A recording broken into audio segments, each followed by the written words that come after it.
ఢిల్లీ పేలుడు కుట్రలో ఎంతమంది డాక్టర్లు ఉన్నారు? ఉగ్రవాదులుగా డాక్టర్లను ఎందుకు ఎంచుకున్నారు? ఉగ్రవాద సంస్థ జైషే మహమ్మద్ అసలు ప్లాన్ ఏంటి? మొత్తం కుట్ర కోణాన్ని దర్యాప్తు అధికారులు ఛేదించారా? ఢిల్లీ పేలుడు తర్వాత చేపట్టిన దర్యాప్తు గమనించాక ఎదురవుతున్న ప్రశ్నలు ఇవే. ఢిల్లీ పేలుడు తర్వాత పాక్ లోని ఉగ్ర స్థావరాలు ఖాళీ చేసినట్టు సమాచారం అందుతుంది. కరుడుగట్టిన ఉగ్రవాదులను పాక్ రీలొకేట్ చేసినట్టు అనుమానిస్తూ ఉన్నారు. అందుకే పాక్ లోని ఉగ్రవాదుల డెన్లను కనుగొనే పనిలో భారత నిఘా వర్గాలు ఉన్నాయి. లీడ్ దొరకగానే మెరుపు దాడులకు భారత సేనలు రెడీగా ఉన్నట్టు ప్రచారం జరుగుతోంది. అంతా సవ్యంగా ఉంటే ఆపరేషన్ సింధూర్ 2.0 యాక్టివేట్ అవుతుందని పట్టాలెక్కుతుందని టాక్.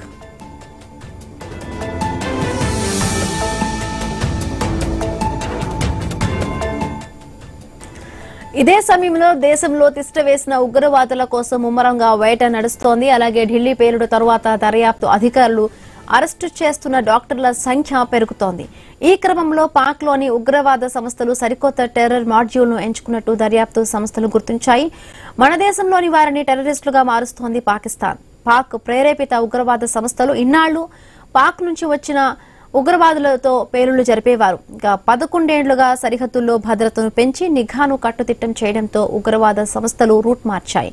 ఇప్పుడు మన దేశంలో ఉన్న వారితోనే ఉగ్రవాదులకు ప్లాన్ చేస్తోంది. అందుకే ఎంతమంది పాక్ ప్రేరేపిత ఉగ్ర శిబిరాలతో టచ్ లో ఉన్నారనేది పెద్ద సవాల్.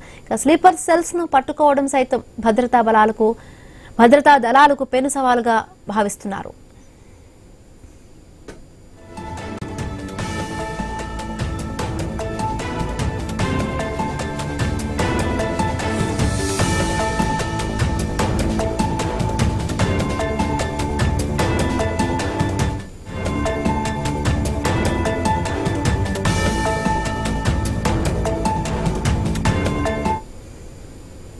ఇక ఢిల్లీ పేలుళ్ల తర్వాత దర్యాప్తు అధికారులు అరెస్టు చేస్తున్న డాక్టర్ల సంఖ్య అయితే పెరుగుతూ ఉంది.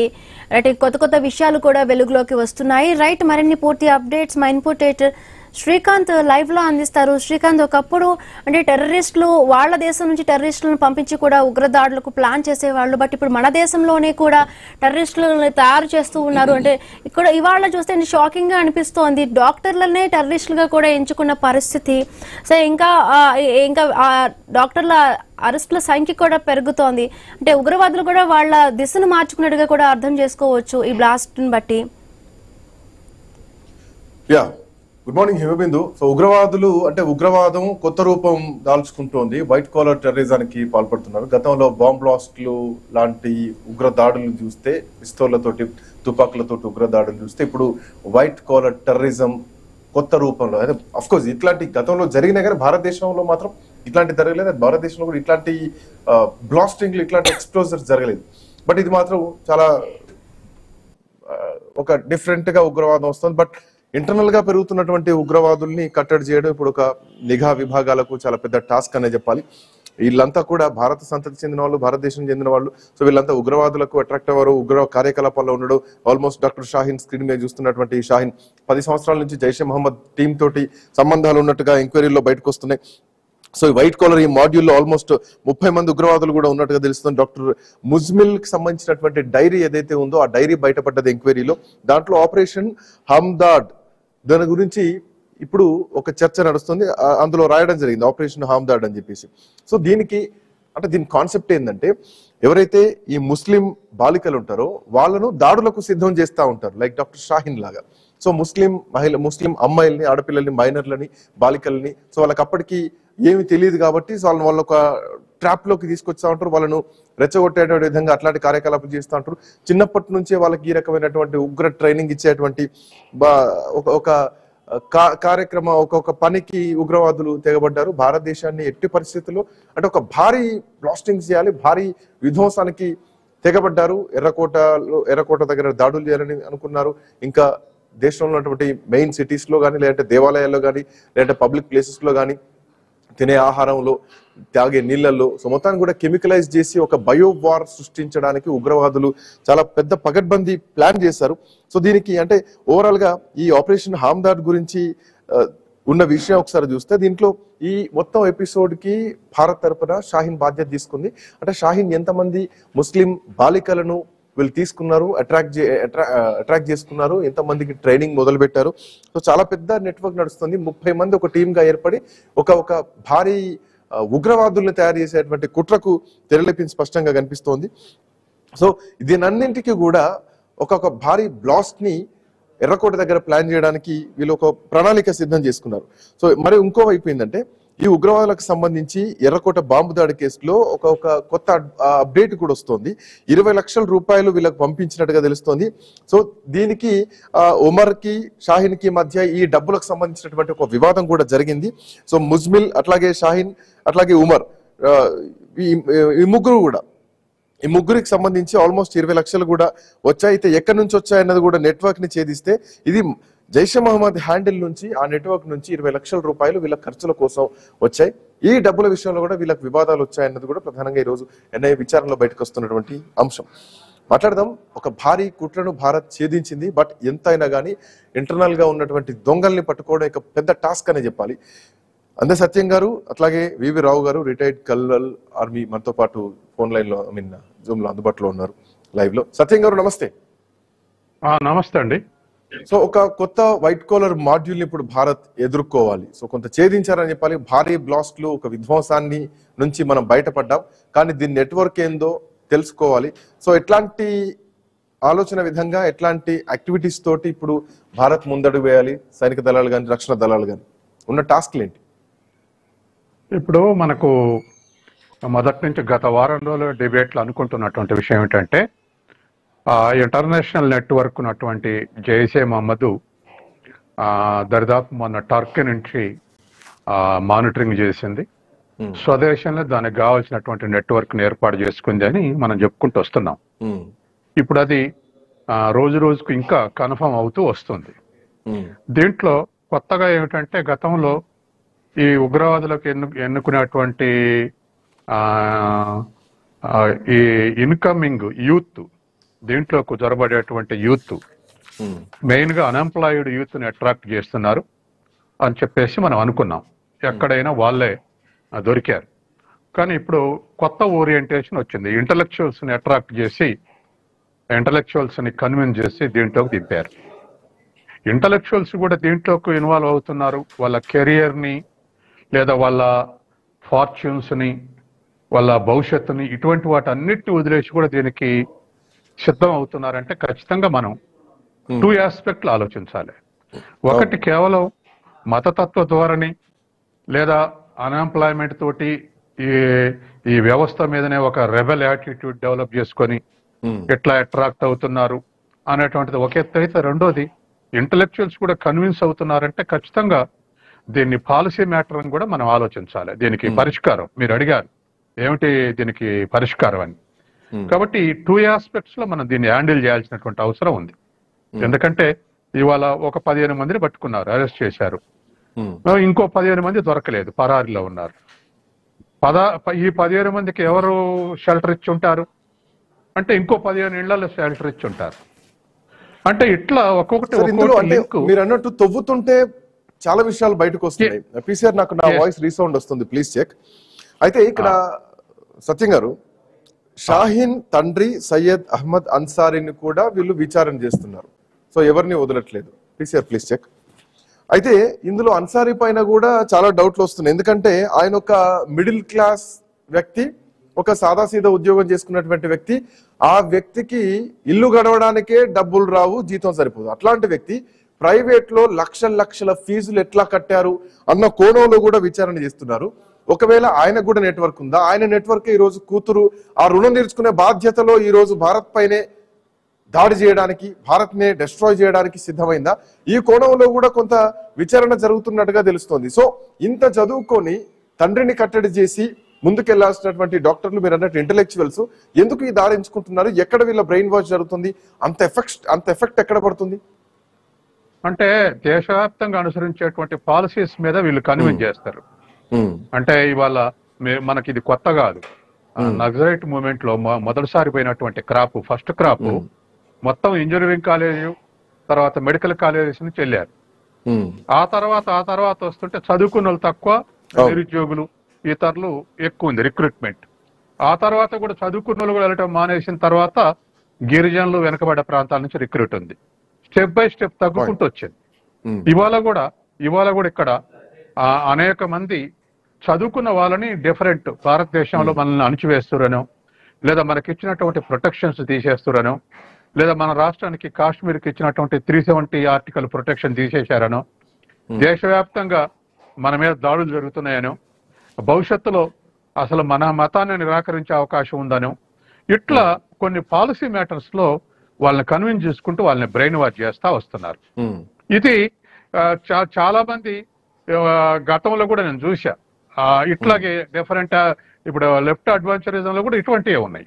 ఈ వ్యవస్థను గోలదయాల ఈ వ్యవస్థ దోపిడీ చేస్తుంది అన్నప్పుడు కొంతమంది ఇంటలెక్చువల్స్ కన్విన్స్ చేస్తున్నారు.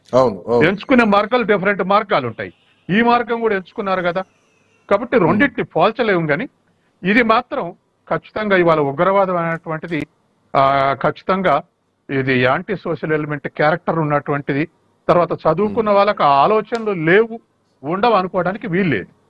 ఖచ్చితంగా ఆ విధంగా అట్రాక్ట్ అయ్యి దీంట్లో ఇన్వాల్వ్ అయినటువంటి వాళ్ళు ఉన్నారు. చదువు రానటువంటి వాళ్ళు నలుగురిని అట్రాక్ట్ చేసే అవకాశాలు తక్కువ ఉంటాయి. కానీ ఇటువంటి వాళ్ళు అట్రాక్ట్ అయితే 10 మందిని కన్విన్స్ చేయగలరు. కాబట్టి ఇది ఇంకెక్కువ పెద్ద ప్రమాదం, ఎక్కువ ప్రమాదం. కాబట్టి తర్వాత మనం చూస్తున్నాంగా ఇవాళ అల్-ఫలాహ్ యూనివర్సిటీ నుంచే మొత్తం వైద్యంగా పనిచేసేటువంటి అసిస్టెంట్ ప్రొఫెసర్లు ఎక్కువ మంది ఉన్నారు ఇవాళ అరెస్ట్ అయినటువంటి వాళ్ళు. తర్వాత మనం ఇంకా భవిష్యత్తు ఏంటంటే దరిదాపు ఆ యూనివర్సిటీలు జరిగేటువంటి 42% మంది విద్యార్థులు కాశ్మీర్ రాష్ట్రం నుంచే ఉన్నారని తెలుస్తోంది. సహజంగానే అంతా ఒక్కడ చేరినప్పుడు మెజారిటీ ఒపీనియన్ ఇదే కరెక్ట్ అనుకున్నప్పుడు న్యూట్రల్ కూడా అట్రాక్ట్ అయ్యే అవకాశం ఉంది. మనం చదువు కోసం వచ్చినాంలే ఇదెందుకు అనుకునే అవకాశం పోయి చదువుకొని వచ్చినటువంటి వాళ్ళు కూడా మన మతం మనకు సంబంధించినటువంటి వాళ్ళని డిస్ట్రాయ్ చేస్తారు. కాబట్టి మనం కూడా దీంట్లో ఇది ఒక దేశభక్తి, వాళ్ళు జిహాద్ అన్నారు కదా, ఇది దేశభక్తియుతమైనటువంటి పోరాటం అని చెప్పేసి ఇంటర్నేషనల్ నెట్వర్క్ ఉన్నటువంటి ఆర్గనైజేషన్ లో ఇటువంటి చర్చలు నడుస్తున్నాయి వివిధ దేశాలలో. కాబట్టి ఇవాళ ఇది కూడా అటువంటి పరిస్థితే. అందుకని తర్వాత బ్యాక్గ్రౌండ్ కూడా తిరుగుబాటు తత్వానికి పనిచేసే అవకాశం ఉంది. ఇప్పుడు మీరు ఇంతకుముందు అన్సార్ విషయం చెప్పారు. లేనితనం నుంచి డబ్బులు ఎక్కడి నుంచి వచ్చినాయి, వాళ్ళ కుటుంబం నుంచి ఎట్ట తయారయ్యారు, ఆశ్చర్యంగా ఉందంటే నేను ఒక్క ఎగ్జాంపుల్ చెప్తా ఒక్క మాటలో. ఇవాళ న్యూయార్క్ మేయర్ మమ్దాని బ్యాక్గ్రౌండ్ వాళ్ళ నాన్న ఉగాండాలో ఈదీ అమీన్ ఉండేవాళ్ళు. మనుషులు చంపుకొని తింటాడనే పేరుండేది అప్పట్లో. మేము స్టూడెంట్స్ ఉన్నప్పుడు 79, 78లో పత్రికల్లో కూడా వచ్చింది. అప్పుడప్పుడు మనుషులను కూడా తింటాడని. ఆ ఉగాండాలో ఆయన గోలదోయటానికి 28 ఆర్గనైజేషన్లు టాంజీనియాలో సమావేశమైనాయి. ఆ సమావేశం అయిన దాంట్లో ఈ మమ్దాని తండ్రి ఉన్నాడు, మహమ్మద్ మమ్దాని. 28 మంది గ్రూపులలో ఈ మమ్దాని తండ్రి ఉన్నాడు. అందులో 28 మందిలో 28 గ్రూపులు కలిసి ఆయన్ని ఈద్ అమీన్ని తోసిపడేసి దాన్ని కాస్త డెమోక్రటిక్ గా మార్చారు ఆ కంట్రీని. అటువంటి ఆయన అమెరికాలో వచ్చి ప్రొఫెసర్ అయ్యిండు మళ్ళీ, ఏదో ఈద్ అమీన్ని పక్కకు నెట్టేసి. అంటే అంత దేశభక్తియుతమైనటువంటి పోరాటం ఉన్నటువంటి తండ్రి నుంచి, అట్లాగే తల్లి సరే సినిమా యాక్టర్, ఆ తండ్రి నుంచి వచ్చినటువంటిది మమ్దాని కూడా ఆ ఇన్స్పిరేషన్ తోటి వాళ్ళ మరి రెండు పార్టీల యొక్క ఫిలాసఫీని అటాక్ చేసి ఆ పని చేయగలిగాడు. కాబట్టి అన్సారీ గాని ఇంకొక కుటుంబాల్లో గాని లేనితనం ఉన్నా, లేకపోతే చదువుకున్న వాళ్ళున్నా లేకున్నా ఆ ఫ్యామిలీ బ్యాక్గ్రౌండ్ కూడా కొంత పనిచేసే అవకాశం ఉంది. మనకు అటువంటి దుష్టాంతరాలు చాలా ఉన్నాయి. రైట్, రావు గారు చెప్పండి.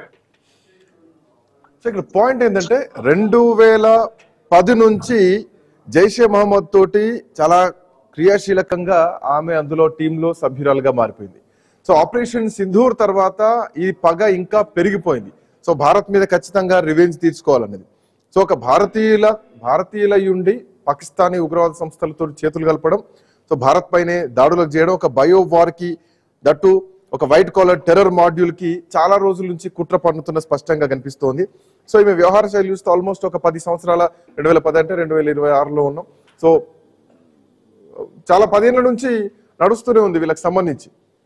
సో 10 ఏళ్లలో ఎంత నెట్వర్క్ అయి ఉండొచ్చు. ఇందాక సత్యం గారు కూడా ఒక కీలకమైన పాయింట్ అన్నారు. అల్-ఫలాహ్ యూనివర్సిటీలో 42% కాశ్మీరీలే ఉన్నారంటే అందరినీ మైండ్ వాష్ చేసి అందరినీ ఇదే తోవలో పట్టుకుపోయేటువంటి ప్రయత్నం జరిగిందా? ఈ మాడ్యూల్లో ఇంకెంత మంది ఉండొచ్చు, ఏ కారణాలు బలంగా వీళ్ళని అటువైపు టర్న్ చేసి ఉండొచ్చు, అండ్ దీన్ని మనం ఎట్లా ఎదుర్కోబోతున్నాం, ఈ లింక్స్ అన్నిటిని ఎట్లా ఛేదించబోతున్నాం? చూడాలండి, సత్యం గారు అన్నట్టు ఇంటలెక్చువల్స్ అన్న వర్డ్ వాడారు. కేవలం డాక్టర్స్ అన్న వర్డ్ వాడలేదు. ఇప్పుడు ఆల్ఫల్లా యూనివర్సిటీ ఒక ఐడియల్ గ్రౌండ్ దొరికింది అక్కడ. ఒక common meeting place, common working place, common learning place. Faridabad కొంచెం ఢిల్లీకి అవుట్స్కట్స్ లో ఉండడం, గుడ్ కమ్యూనికేషన్స్, తర్వాత జేఎన్కే బ్యాక్గ్రౌండ్, ఇవన్నీ కలిసి ఒక పర్టికులర్ హ్యాండ్లర్ కానీ మోటివేట్ చేయడానికి చాలా స్కోప్ దొరికింది. అలాగే దాదాపు డాక్టర్స్ ఎంతమంది తయారవుతారో సంవత్సరంలో ఇండియాలో, దానికంటే 10 to 12 రెట్లు ఇంజనీర్స్ తయారవుతారు. సో ప్రోరాటా స్టాటిస్టిక్స్ చూసుకుంటే ఈ రోజు దొరికిన మాడ్యూల్స్ ప్రకారం చూసుకుంటే కనీసం 150-200 మంది ఇన్ఫర్మేషన్ టెక్నాలజీ సెక్టర్ లో కానీ, హై ఇంటెన్సిటీ ఈ టెక్నాలజీ సెక్టర్ లో కానీ 100% మోటివేట్ అయి ఉంటారు. అలాగే జర్నలిజం మోటివేషన్ దగ్గర నేను ఒక పాయింట్ చెప్పాలనుకుంటున్నాను విత్ యువర్ పర్మిషన్. నాకు పాయింట్ ఏంటంటే 2021లో డాక్టర్ షాహీన్ తన భర్తను పిల్లల్ని వదిలేసి తను సొంతంగా బతకాలని నిర్ణయించుకుంది. అప్పుడు ఒకనొక సందర్భంలో ఎక్కడో వాళ్ళ బంధువులు ఎవరో తారాస పడితే ఎందుకు వదిలేసామని అడిగితే, ఇప్పటి వరకు నేను చేసింది చాలా చేసేసిన, ఇప్పుడు కుటుంబంతో ఈ జాబ్ తోటి పెద్దగా ప్రయోజనం లేదు, ఇక నుంచి నేను ఎట్లా బతకాలి, సమాజం కోసం నేను బ్రతుకుతా, సమాజం నన్ను గుర్తించేలాగా బతుకుతా, నా కోసం ఆలోచించడం మానేయండి, ఇంకొక పెద్ద పని చేయడానికి నేను సిద్ధమవుతున్నాను, ఇది ఆ పని చూసి మీరు అంతా గర్వపడతారు, పని చూసి బంధువులు ఎందుకు గర్వపడతారు, సో తండ్రి ఏం పెట్టి పెంచారు, తండ్రి ఏం చెబుతూ పెంచారు, ఎట్లా అట్రాక్ట్ అయ్యారు, ఎందుకు గర్వపడతారు, సో ఇవన్నీ కూడా కొంత అనుమానాస్పదంగానే కనిపిస్తుంది. ఇవి డాక్టర్ షాహీన్ విచారణలో చెప్పినటువంటి మాటలు. ఇప్పుడు మోటివేషన్ లో ఏమవుతుందంటే అండి, చాలా సంవత్సరాల నుంచి ఎప్పుడైతే ఆయిల్ ప్రొడ్యూసింగ్ కంట్రీస్ డబ్బులు పోగు చేయడం మొదలుపెట్టినాయో అప్పటి నుంచి మెల్లగా మొదలెట్టినాయి. రషీద్ ఫౌండేషన్ ఇవన్నీ ఓవరాల్ అటెంప్ట్ చేస్తా 1990s లో రష్యా పడిపోయిన తర్వాత ఇంకా ఉధృతం చెందింది. ఆఫ్ఘనిస్తాన్ ఒక ఐడియల్ బ్యాక్గ్రౌండ్ దొరికింది. దాని తర్వాత దాన్ని పాకిస్తాన్ క్లియర్ గా వాడుకుంది ఇండియాకి ఎగ్నెస్ట్ గా. ఈ ఫండమెంటలిజం అన్నది అన్సారీ గ్రూప్స్ అని వీళ్ళని ఇంక్లూడింగ్ జైషే మహమ్మద్ చీఫ్ కూడా జమ్మూ కాశ్మీర్ లో ఉండి మోటివేట్ చేసేవాళ్ళు. ఆయన పట్టుబడి జైల్లో ఉన్నారు. కొన్ని సంవత్సరాల తర్వాత దాన్ని విడిపించడం జరిగింది. దాంతో ఒక్కసారిగా ప్రాచుర్యం పెరిగింది. ఏదైనా జరిగితే వాళ్ళకి పబ్లిక్ రిలేషన్స్ ఎక్సైజ్ ఎక్స్పోనెన్షియల్ గా పెరిగిపోతుంది. ఇప్పుడు వీళ్ళు మోటివేట్ చేసేది ఎలా ఉంటుందంటే, ఇప్పుడు జర్నలిస్ట్ రాణా ఉన్నారు, ఆవిడ ఒక బుక్ రాశారు గుజరాత్ రైట్స్ గురించి. ఆవిడ 24 hours ఓన్లీ ఇస్లామోఫోబియా గురించి లేకపోతే ఇటువంటి వాటి గురించే రాస్తుంది. ఇప్పుడు ఆవిడ బుక్ చదివిన వాళ్ళకి ఎలా కనిపిస్తుందంటే 2014 తర్వాత ఇండియాలో చాలా మార్పులు వచ్చినాయి అని, నాయకత్వంలో, తర్వాత పాలసీ డెసిషన్.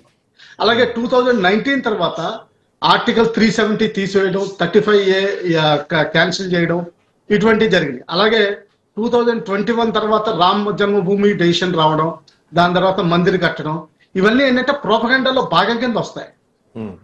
గోత్ర రైట్స్ దగ్గర నుంచి అన్ని భాగం కింద వస్తాయి. 92లో మొదలైనవి. ఇవి Windows especially social media explosion వచ్చిన తర్వాత mid-90s లో ఇంటర్నెట్ ప్రాచుర్యం చెందింది. 2005 తర్వాత మెల్లగా సోషల్ మీడియా మొదలు పెట్టింది. అందులో మనకి తెలిసిన మీడియా చాలా తక్కువ ఉంటుంది. వాట్సాప్ ఇవన్నీ కొన్ని ఛానల్స్, టెలిగ్రామ్ ఇంకా వందలాది ఛానల్స్ ఉన్నాయి. అందులో లిమిటెడ్ నెట్వర్క్ ఉంటుంది, మనకు అందరికీ తెలియదు. అందులో రీల్స్ చూస్తే చాలా అధ్వాన్నంగా ఉంటాయి. అంటే మీకు జనరల్ గా వాళ్ళకి మనకి అంతకుముందు బ్రిటిష్ వాళ్ళు అనుకునేవారు ఇండియాకి వస్తే కేవలం పాములు పట్టుకునేవాళ్ళు, పాములతో ఆడుకునేవాళ్ళు, ఎలుగుబంట్లు లేకపోతే ఏనుగులు అన్నట్టుగా ఒక ఒపీనియన్ ఉండేది. ఇప్పుడు వీళ్ళకి అలాగే యాంటీ ఇస్లాం, ఎంటైర్ ఇండియా యాంటీ ఇస్లాం అన్నట్టుగా ఒక ఒపీనియన్ జనరేట్ అయింది. ఆ జనరేట్ చేసి దానికి యాంటీ వెస్టర్న్ ఎలాగా ఉంది, దానికి ఒక డెమోక్రసీ కాబట్టి దీనికి తోడు చేస్తారు. ముస్లిం కంట్రీస్ లో ఎక్కడ డెమోక్రసీ లేదు. ఈ డెమోక్రసీస్ వాటిలో జోడు చేస్తారు. ఆ జోడు చేసినప్పుడు ఏమవుతుందంటే కలిసి వస్తుంది. అమెరికా ఇండియా ఫ్రెండ్షిప్, తర్వాత western countries India friendship, India develop అవడం, ఇండియన్ ఇండస్ట్రీస్ డెవలప్ అవడం, ఇవన్నీ కూడా చాలా హెల్ప్ చేస్తాయి దానికి. ఈ రీల్స్ తయారైన వీటిని ఇప్పుడు జర్నలిస్టులు కూడా, వీడియో జర్నలిస్ట్ వీళ్ళందరినీ పాకిస్తాన్ ISI కానీ రికనసెన్స్ కి చాలా విపరీతంగా వాడుకుంది. కొన్ని నెలల క్రితం ఇది బయటకు వచ్చింది. అలాగే కొంతమంది ఫైనాన్షియల్ సెక్టర్ లో ఉన్న వాళ్ళు కూడా విపరీతంగా వాడుకుంటుంది. మ్యూల్ అకౌంట్స్ అంటారు. ఈ మ్యూల్ అకౌంట్స్ బ్యాంకింగ్ సెక్టర్ లో ఉన్న వాళ్ళకి చాలా క్లారిటీగా తెలుస్తుంది.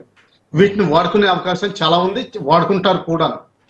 సార్ దీంట్లో అంటే ఎంక్వైరీలో ఏమేమి అంశాలు బయటకు వస్తాయి? ఎందుకంటే ఇంకొక పాయింట్ ఏంటంటే ఇప్పుడు అంటే వీళ్ళు డైరెక్ట్ నెట్వర్క్స్ ని వాడుకోలేరు, బ్యాంకింగ్స్ ని వాడుకోలేరు, ఎక్కడ ఏ ట్రాన్సాక్షన్ జరిగినా ఆటోమేటిక్ గా తెలిసిపోతా ఉంటుంది కాబట్టి. అండ్ ఈ పర్టికులర్ ఈ వైట్ కాలర్ డాక్టర్ మాడ్యూల్లో 20 లక్షలకు సంబంధించి హవాలా రూపంలో వీళ్ళకు డబ్బులు చేరుకున్నాయి. సో ముజ్మిల్ కి షాహీన్ కి మధ్యలో ఈ డబ్బుల పరంగా పెద్ద పెద్ద గొడవలే జరిగినాయంట. ఆ గొడవలు ఈ రోజు విచారణలో బయటకు వస్తున్నాయి, ఆ డబ్బుల విషయంలో గొడవలు అని చెప్పేసి. సో ఒక హవాలా నెట్వర్క్, ఆర్థిక పరమైనటువంటి నెట్వర్క్, విద్యావంతుల నెట్వర్క్ తో పాటు కొంతమంది మైనారిటీకి సంబంధించినటువంటి ఎవరైతే పిల్లలు ఉంటారో, మైనర్స్ ఉంటారో, సో వాళ్ళకి సంబంధించినటువంటి నెట్వర్క్ చూస్తే దేశం మొత్తం కూడా ఇది సర్క్యులేట్ అయి ఉంది. మొత్తం వింగ్స్ ఉన్నాయి. ఢిల్లీలో ఉన్నాయి, కాశ్మీర్ లో ఉన్నాయి, హర్యానాలో ఉన్నాయి, ఫరీదాబాద్ లో ఉన్నాయి, ఇటు హైదరాబాద్ లో ఉన్నాయి, అటు నిజామాబాద్ లో ఉన్నాయి. సో ఎక్కడెక్కడ లింక్స్ ఉన్నాయి. సో ఇప్పుడు ఈ ఫరీదాబాద్ ఘటన చాలా బిగ్గెస్ట్ భారీ బ్లాస్ట్. గతంలో జరిగిన 2011 తర్వాత అత్యంత భారీ బ్లాస్ట్ నాకు తెలిసి ఇప్పుడు ప్లాన్ చేసినట్టు కనిపించింది. బై గాడ్ గ్రేస్ దాన్ని ఛేదించడం జరిగింది. బట్ ఈ నెట్వర్క్స్ ని ఛేదించడం ఒక బిగ్గెస్ట్ సవాలా? ఎందుకంటే ఇంటర్నల్ గా ఇది ఇంకో డిఫరెంట్ సెక్టార్ లో జరుగుతున్నటువంటి టెర్రరిజం ఇది. ఇప్పుడు కేవలం ఈ టెర్రరిస్ట్ మాడ్యూలే చూస్తున్నామండి. ఫండమెంటలిజం అన్నది కూడా విపరీతంగా పెరుగుతుంది. లాస్ట్ 20-30 ఇయర్స్ లో మీకు గుజరాత్, రాజస్థాన్, పంజాబ్, జమ్మూ కాశ్మీర్ బోర్డర్ లో విపరీతమైన మద్రసాలు వచ్చినాయి. తర్వాత వాళ్ళ హజరత్లు అంటే ఎక్కడైతే రోడ్డు మీద నిఘా పెట్టడానికి, తర్వాత రైల్వే క్రాసింగ్స్ దగ్గర విపరీతమైన హజరత్లు వచ్చినాయి. ఇవన్నీ ఏంటంటే చాలా కోఆర్డినేటెడ్ ఎఫర్ట్ తోటి జరుగుతున్నాయి. దాన్ని ఎదుర్కోవడానికి చాలా ఇన్పుట్స్ వస్తున్నాయి, పంపిస్తారు కూడా వేరియస్ ఏజెన్సీస్. కానీ ఏంటంటే పొలిటికల్ గా ఒక్కోసారి ఏంటంటే అది డౌన్ ప్లే అయిపోతుంది. కొన్ని గవర్నమెంట్స్ ఏంటంటే ప్రోయాక్టివ్ గా వాటిని సపోర్ట్ చేస్తాయి. లెటర్స్ బి అది ఒక ఫ్యాక్ట్, నిజం నిప్పు లాంటిది. కొన్ని గవర్నమెంట్స్ యాక్టివ్ గా ప్రపోజ్ చేస్తాయి. For example west Bengal, I can take the name. అక్కడ నార్త్ దినాజ్పూర్, సౌత్ దినాజ్పూర్, ముర్షిదాబాద్, మాల్డా, ఈ 5 డిస్ట్రిక్ట్స్ విపరీతంగా ఫండమెంటలిజం పెరిగిపోయింది లాస్ట్ 5 years లో. వాటి సపోర్ట్ కూడా వస్తుంది. అలాగే మీకు వేరియస్ ఇంకా పేర్లు తీసుకుపోయిన కొన్ని గవర్నమెంట్స్ ఉన్నాయి, కొన్ని పాకెట్స్ లో వాళ్ళు విపరీతంగా డెవలప్ చేస్తున్నారు. సో ఇదంతా పాలసీ డెసిషన్ దగ్గర నుంచి ఎప్పుడైనా ఇన్పుట్స్ వచ్చినప్పుడు ఎందుకు ఇది అంతా జరుగుతోంది? ఇప్పుడు అంతేందుకు కోస్టల్ ఆంధ్రాలోనే చూడండి, ఎప్పుడూ లేని మసీదులు కొత్తగా పుట్టుకొచ్చినాయి. కేవలం 5 మంది ఉన్న పాపులేషన్ లో కూడా ఒక మసీద్ తయారైంది. ఇదంతా ఏంటంటే ఫండింగ్ విపరీతంగా జరుగుతుంది. మీరు అన్నట్టు కేవలం హవాలాలోనే జరగదు, ఓపెన్ ఛానల్లో కూడా విపరీతంగా జరుగుతుంది ఎన్జిఓస్ ద్వారా. తర్వాత ఏంటంటే డైరెక్ట్ పేమెంట్ ద్వారా. ఫర్ ఎగ్జాంపుల్ ఒక సింపుల్ కాంట్రాక్ట్ ఇస్తారు మీకు ఫారెన్ నుంచి, ఒక ఐటీ కాంట్రాక్ట్. దాని రేటు మీరు ₹1,00,000 నుంచి 10 కోట్లు పెట్టినా ఎవరికి ఏం తేడా తెలియదు. మీకు 10 కోట్లు ట్రాన్స్ఫర్ అయిపోతుంది. చిన్నదేదో ఒక సీడీ తయారు చేసి పంపించవచ్చు. తర్వాత మీకు బాలీవుడ్ సినిమా ఉంది, సడన్ గా మీకు తెలుస్తుంది ప్రతి సినిమా 350 కోట్లు ఫస్ట్ 7 days లో సంపాదించేస్తుంది అంటారు. ఇది ఎక్కడి నుంచి? ఎవరు సినిమా చూసిన వాళ్ళు కనిపించరు, సినిమా హాల్ అన్ని ఖాళీగానే ఉన్నాయి. సడన్ గా ఈ 350 crores ఎక్కడ జనరేషన్ అవుతుందో ఎవరికి తెలియదు. ఇదంతా బ్లాక్ వైట్, తర్వాత హవాలా, తర్వాత ప్రాపర్ బ్యాంకింగ్ ఛానల్స్, ఇవన్నీ మిక్చర్ అండి. వీటిని చాలా కేర్ఫుల్ గా చూసుకోవాలి. తర్వాత ఎక్స్పోర్ట్స్, ఇంపోర్ట్స్. జమ్మూ కాశ్మీర్ లో మాక్సిమం రోడ్స్ ఓపెన్ అయినప్పుడు, అంటే పాకిస్తాన్ కి మనకి రోడ్స్ ఓపెన్ గా ఉన్నప్పుడు ఎక్స్పోర్ట్స్ ఇంపోర్ట్స్ లో మాక్సిమం మనీ ట్రాన్స్ఫర్ అయ్యారు ఇండివిజువల్. సో ఆ విధంగా ఏంటంటే అక్కడి నుంచి ఎక్స్పోర్ట్ వస్తుంది, ఇక్కడ పేమెంట్ జరగదు. సామాన్లు ఇక్కడ అమ్ముకున్న తర్వాత ఆ డబ్బులు ఎంత జనరేట్ అయితే అంత మీవే. ఇటువంటివి కూడా జరుగుతాయి. సో అలాగే గిలానీ గారు అంటే సార్ ఇంత భారీ మొత్తంలో వీళ్ళు ఎరువులను తీసుకున్నారు, ఎన్పికే ఎరువులను కొనడానికి కూడా చాలా ఆల్మోస్ట్ 30 lakhs వరకు ఖర్చు చేయడం జరిగింది. సాధారణంగా ఇవి బాంబు బ్లాస్టింగ్ తయారీలను ఉపయోగిస్తూ ఉంటారు. ఇంత భారీ మొత్తంలో కొనుగోలు ఒకే దగ్గర చేస్తారా, లేదంటే డిఫరెంట్ సెక్టర్స్ చేస్తారా? ఇంత కొనుగోలు అమ్మకాలు జరుగుతున్నప్పుడు నిఘా విభాగాలు అట్లాంటి ఒక హార్ట్ ఆఫ్ ది కంట్రీ ఇట్లాంటి కొనుగోలు జరిగినప్పుడు దట్టు ఆ మెటీరియల్ బాంబు బ్లాస్ట్ల కోసమే ఉపయోగిస్తారని తెలిసినప్పుడు కూడా సో ఇంటెలిజెన్స్ ఎందుకు దీన్ని పసిగట్టలేకపోయినాయి? లేదంటే ఒకే దగ్గర కొనడం సాధ్యం కాదా? రకరకాల ప్లేసెస్ నుంచి కొనుగోలు జరిగి అంత భారీగా సేకరించడం జరుగుతుంది. ఎట్లా చూడొచ్చు ఈ పాయింట్ ని? ఇంటెలిజెన్స్ లో కూడా కొన్ని ఫోకస్ ఏరియాస్ ఉంటాయండి. ఆ focus areas, out of focus areas లో అంత నిఘాని ఉండదు. తర్వాత వేరియస్ ఈవెంట్స్ చూసినా గానీ ఒకసారి నార్మల్ ఈవెంట్స్ లాగా అనిపిస్తాయి. ఇప్పుడు ఇంత అమోనియం నైట్రేట్ ఇవన్నీ ఇంకోటి ఏదో కెమికల్ కూడా కలిపారని ఇప్పుడు ప్రస్తుతం రిపోర్ట్స్ వస్తున్నాయి. అన్స్టేబుల్ కెమికల్ ఒకటి కలిపారని. ఇవన్నీ ప్రొక్యూర్ చేసినప్పుడు చిన్న చిన్నగా చేస్తారు, ఒకసారి చేయరు, ఎవరికి అనుమానం రాకుండా చేస్తారు. తర్వాత ఏంటంటే మనుషుల్ని ఎంచుకుంటారు, ఎవరి ద్వారా కొనాలి, ఎక్కడ కొనాలి, ఏం కొనాలి, ఎంత డబ్బులు ఎప్పుడు పే చేయాలి, తర్వాత పే చేయాలా, ఇవన్నీ కూడా చాలా ఆర్గనైజ్డ్ గా నడుస్తాయి. అంత ఈజీగా ఏమి నడవు. Right right. ఇది ఇంటెలిజెన్స్ ఏజెన్సీస్ కి ఏమవుతుందంటే ప్రతిదీ ఇట్ ఈస్ డిఫికల్ట్, అంటే నియర్లీ ఇంపాసిబుల్ ఏదైనా అంత నిగరాని పెట్టి ఇంత ముందరే కనుక్కోవడం. ఏంటంటే మన రియాక్షన్ తర్వాత పాలసీ డెసిషన్ మేకింగ్ చాలా కేర్ఫుల్ గా ఉండాలి. మన పాలసీస్ ఏంటంటే చాలా వీక్ గా ఉన్నాయి, అదొకటి చాలా గమనించాల్సింది. తర్వాత మన లీగల్ నెట్వర్క్ ఫ్రేమ్వర్క్ అది కూడా చాలా ఇంప్రూవ్ చేయాల్సిన అవసరం ఉంది. రైట్, చెప్పండి. ఎనీవే థ్యాంక్ యూ వీరరావు గారు, థ్యాంక్ యూ అంతే సత్యం గారు. మొదటికి ఇంటర్నల్ గా ఇంటెలిజెన్స్ వ్యవస్థ ఇంకా చాలా క్షుణ్ణంగా పరిశీలించి ఎక్కువ నిఘా పెట్టాల్సినటువంటి అవసరం ఉంది. తో పాటు ఇంటర్నల్ భద్రత కూడా పెంచాల్సినటువంటి అవసరం ఉంది. సో భారత్లో భారతీయులుగా